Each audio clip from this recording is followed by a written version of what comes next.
जय हिंद दोस्तों। Finally BPSC के द्वारा आज 67वीं बीपीएससी के जीएस1 का पेपर सफलतापूर्वक कंडक्ट करा लिया गया है। जो भी छात्र इसमें सम्मिलित हुए थे, हम उनकी सफलता की कामना करते हैं और उम्मीद करते हैं उनका ये पेपर बहुत अच्छा गया होगा। दोस्तों, हमने जो इम्पोर्टेंट टॉपिक बताया था उसमें से बहुत सारे क्वेश्चन डायरेक्ट पूछे गए हैं, हम आपको अभी दिखाएंगे।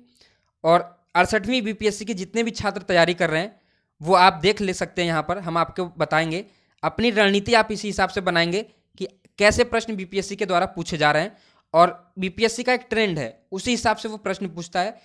तो हम आपको बताएंगे और यहाँ पर आप देखते रहिए, आपके लिए भी ये फायदेमंद होगा। तो दोस्तों, यहाँ पर आप देखिए, पहला प्रश्न जो है, भारतीय राष्ट्रीय कांग्रेस की स्थापना के लिए उत्तरदायी कारकों का उल्लेख कीजिए। तो यहाँ पर भारतीय राष्ट्रीय कांग्रेस के जो स्थापना हुई थी उसके उत्तरदायी कारक क्या क्या थे, उसकी स्थापना क्यों की गई थी, मतलब उसके क्या क्या कारण थे जिसकी वजह से स्थापना करनी पड़ी थी या स्थापना हुई थी। उसके बाद प्रारंभिक राष्ट्रवादियों के प्रति ब्रिटिश नीतियों की चर्चा कीजिए। तो ये दो खंड में प्रश्न है। यहाँ पर आपको पहला बताना है कि राष्ट्रीय कांग्रेस की स्थापना के उत्तरदायी कारक क्या क्या थे, और दूसरा जो है प्रारंभिक राष्ट्रवादियों के प्रति ब्रिटिश नीतियों की चर्चा कीजिए। तो राष्ट्रवादी जो थे हमारे प्रारंभिक, उनके प्रति ब्रिटिश जो थे उनकी क्या नीतियाँ थी, क्या रवैया था उनका, और फिर इसके बारे में बताना है। और फिर इनको दोनों को आपस में मतलब जोड़ के एक दूसरे से बताना है कि जिसकी वजह से कांग्रेस की स्थापना करने की जरूरत पड़ी और कांग्रेस की स्थापना हुई थी। तो यहाँ पर आपको 38 नंबर के प्रश्न में ये चीज़ लिखनी थी। उम्मीद करते हैं आपका ये क्वेश्चन जो है बहुत अच्छे से हुआ होगा। उसके बाद दूसरा प्रश्न है दोस्तों, 1857 से 1947 के मध्य बिहार में पाश्चात्य एवं तकनीकी शिक्षा, बिहार में पाश्चात्य एवं तकनीकी शिक्षा 1857 से 1947 के मध्य। तो ये आपका की पॉइंट है। यहाँ आपको बेसिकली यही बताना है कि जो 1857 से 1947 के मध्य बिहार में पाश्चात्य एवं तकनीकी शिक्षा का विस्तार जो हुआ था उसके बारे में क्रम बताना है उसका। तो आप एक सधा हुआ उत्तर यहाँ पे लिख पाते अगर आपको ये पता रहा होगा तो। और 68वीं बीपीएससी वाले भी इसको देखें और उनको भी जानना चाहिए कि कहाँ से प्रश्न पूछे जाते हैं, तो ये आपके लिए ज़्यादा अच्छा होगा। एक प्रतिष्ठित राष्ट्रीय नायक के रूप में गांधी जी के उदय के लिए उत्तरदायी कारक। तो यहाँ पर प्रतिष्ठित नायक, राष्ट्रीय नायक के रूप में गांधी जी का उदय। तो यहाँ पर आपको बेसिकली गांधी जी देखिए इंपॉर्टेंट बहुत हैं बीपीएससी के लिए और जीएस1 में बहुत ज़्यादा इंपॉर्टेंट हैं। तो यहाँ पर उनके जो राष्ट्रीय नायक बन गए वो 1915 से वो आए भारत में। जब 1915 में आए उसके बाद 1947 तक उन्होंने बहुत सारे आंदोलन किए और धीरे धीरे उनकी जो है पॉपुलैरिटी बहुत ज़्यादा बढ़ गई।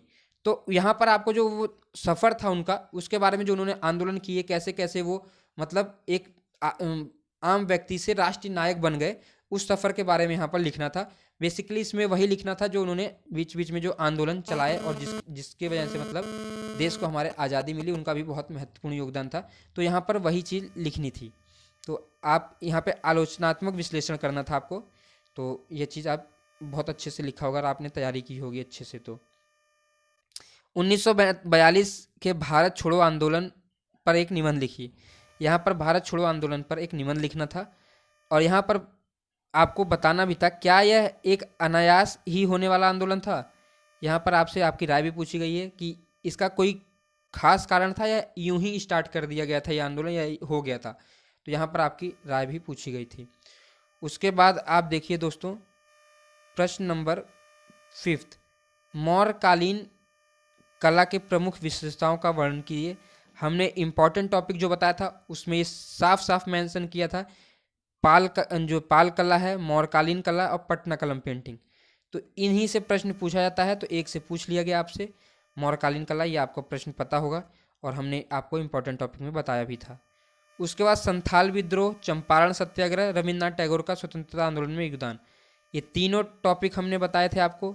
अगर आपने तैयार किया होगा तो आपका ये प्रश्न बन गया होगा। रविन्द्रनाथ टैगोर पे हमने वीडियो भी बना के अच्छे से डाली हुई है, वो भी अगर आपने देखा होगा तो आपका ये प्रश्न पूरा अच्छे से बन गया होगा। अब हम देखते हैं दोस्तों खंड 2।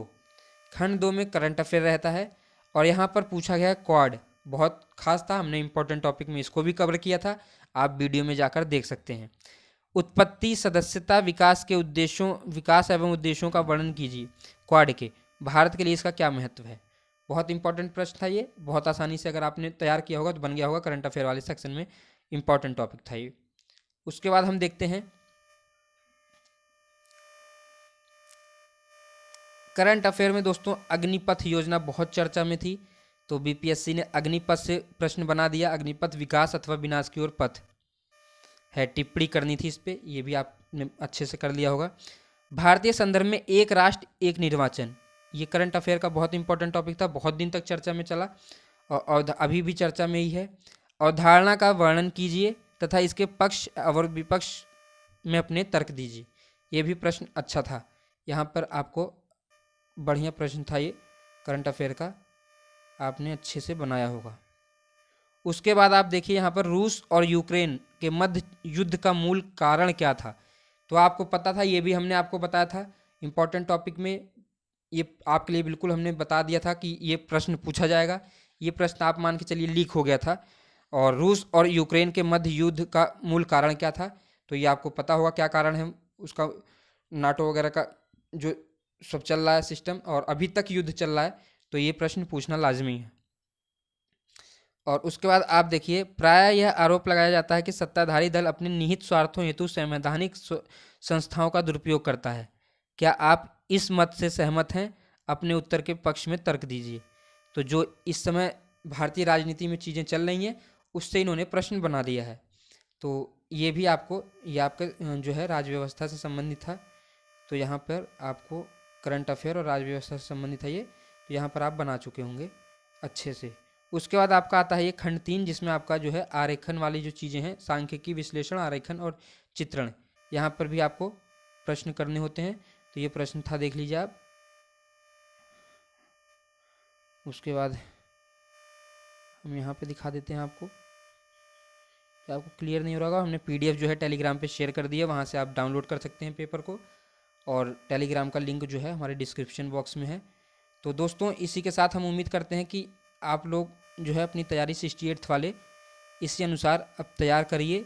बहुत ज़्यादा वक्त आपके प्री में बचा नहीं है, और अगर आप रणनीति अच्छी बनाएंगे तभी आप सफल हो पाएंगे। तो रणनीति के साथ आपको यहाँ पर हमने दिखा दिया है, इसी टाइप का प्रश्न पूछा जाएगा। थोड़ा सा मतलब पैटर्न चेंज हुआ है, लेकिन प्रश्न बहुत ज़्यादा चेंज नहीं होंगे, प्रश्न यही रहेंगे, बस पैटर्न थोड़ा चेंज हो गया है मेंस का। और GS1 का तो पेपर खास ऐसा ही रहेगा, बस प्रश्न 1 और प्रश्न जो उसका मतलब खंड दूसरा का जो पहला प्रश्न होगा उसमें 5-5 क्वेश्चन कर दिए गए हैं, 4 क्वेश्चन जो भी होगा अभी क्लियर नहीं है वो। तो आपके लिए ये था GS1 का पेपर। उम्मीद करते हैं दोस्तों आपके लिए ये कुछ रणनीति बनाने में मददगार होगा। और GS2 का पेपर होता है तो हम उसको भी आपको साझा करेंगे। तब तक चैनल सब्सक्राइब कर लीजिए, बेल आइकन दबा लेंगे तो नोटिफिकेशन जो होगी, वीडियो पड़ेगी उसको आपको सबसे पहले नोटिफिकेशन मिल जाएगी।